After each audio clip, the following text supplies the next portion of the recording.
So, what was the story ultimately, though, towards the end of the Weapon franchise when they just couldn't work together anymore or wouldn't?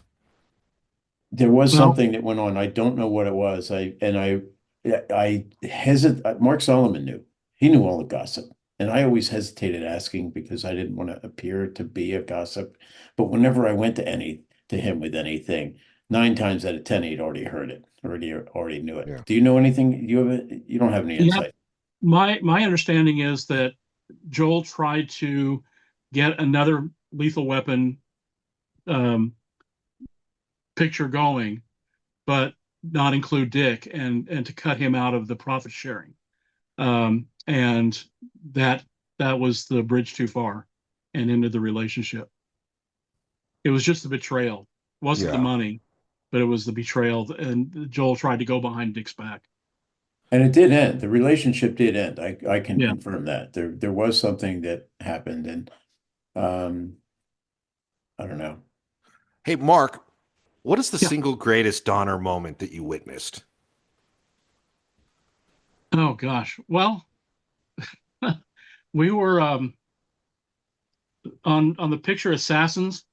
We were under a lot of pressure because we had such a shortened post-production period, and it was a 2.5 hour film, and the editor was Richard Marks, who was a brilliant editor, but just not the nicest individual to deal with.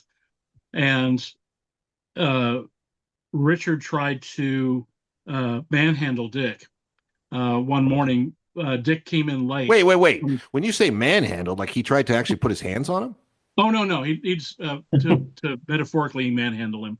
Um, Oh, he Dick came in late after promising to be in the editing room at a certain time. Dick showed up 2 hours late. He was in the kitchen of the suite, and Richie came in and started browbeating Dick about you've got to be on time, you've got to be here, I need you here. mhm. And Dick, under his breath, said, "Whine, whine, whine." And the louder Richie got, the louder Dick got, until finally Richie just gave up, and Dick was yelling, "Whine, whine, whine," and Richie gave up and went back to the cutting room.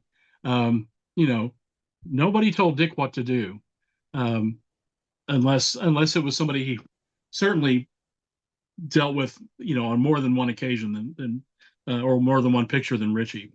Bill's aching to say something here. I can tell you. I don't know the merits of the not of what you're saying, but of the argument. Whatever the disagreement they were having, I don't know the merits of it. But my own personal experience, whatever Richie Marks got, he deserved. Okay. Okay. May he rest in peace. I don't care. You know, um, s- speaking of editors and their personalities, did either one of you guys work with Dennis Verkler? Yes, I love Dennis Berkler. He had a reputation, but I Yeah. loved Dennis Berkler. Oh my God, I So love Dennis Berkler. this story reminds me of a story I witnessed. I went into his cutting bungalow to drop something off when I was working for Steve Reuther, and he like did something where he was yelling on the phone, and he slammed it down, and like an assistant goes, "Hey, the guy's trying to get to you for a meeting," and he's like, and he slams down the phone, and he looks at me and he goes, "If you can't get to me without a pass and find your way to this editing bungalow for a job, then you're not fit to work for me." And then he smiled. He smiled Yeah, at me. yeah. He's like, and I like, so somebody was trying to get to him for an interview and didn't have a pass. And the That's what he idea would was, do. yeah, Dennis would if if he wanted somebody if he wanted to talk to somebody about coming on as part of the crew, and in the film and mag days, you were always adding crew because yeah, there were always greater and greater demands, and he was doing big movies. He was doing the Batman movies yeah, and stuff. yeah. And every Peter McGregor Scott movie, Dennis Verkler was on. Um, but he had this thing. He needed people with ingenuity and who could improvise Right. and could think outside the box. So he would schedule a meeting for them to come in, but he wouldn't leave a drive-on pass for them.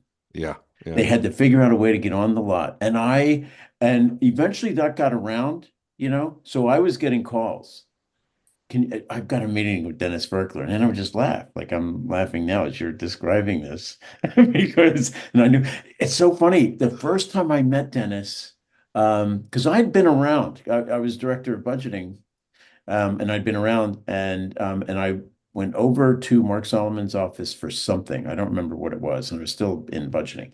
And Dennis used to wear all black.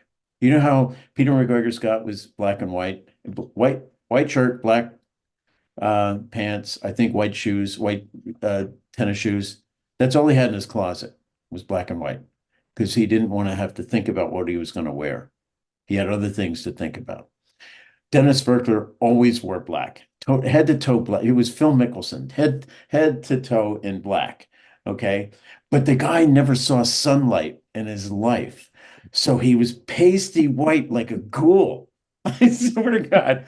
And that was my first reaction is, who's that ghoul in, Oh, wow. in Mark Solomon's office? And then, and I had heard about Dennis being tough to work with and stuff. And I don't know what it was, but we gravitated towards each other. And I'm guessing, I can only guess, because I think Dennis is gone now too. Yes. I can only guess that he must have thought I was connected to Bob Daly. That's all I can think of.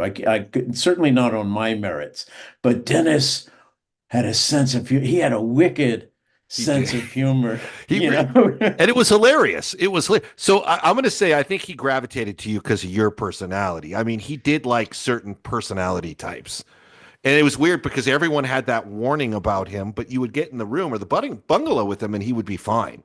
Yeah, So I it's wasn't just like sure. Joel. Yeah. So, but I always pictured his like assistant editors had some sort of scorecard where they'd be like, "Yep, lost another one. Check. Couldn't get," Yeah, you yeah. know, like it was a You know, game card on it. that's what I would do. If I Yeah, was on his crew, I would have been making bingo cards. Yes, exactly. absolutely. I was like looking for that when I would drop things off. Go, where is the scorecard? Where is the $100,000 pyramid card to X someone? Anyway, it's just editors are so interesting in so many different ways sometimes.